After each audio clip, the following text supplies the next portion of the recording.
এই যে ভীষণ ব্যস্ত,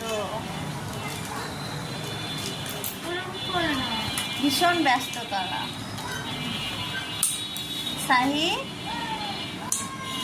ভীষণ ব্যস্ত। ওরা এখন লাবুবু ডল বানাচ্ছে।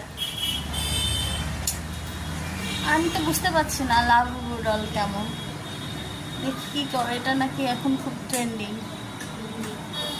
তো তারা বানানোর চেষ্টা করছে, দেখি কি করে। এই চলছে। এই যে আমার হিরো বয়, কই আমার কলিজা সাহি, বাই দিয়ে দাও, বাই দিয়ে দাও, মেক বাই দিয়ে দাও।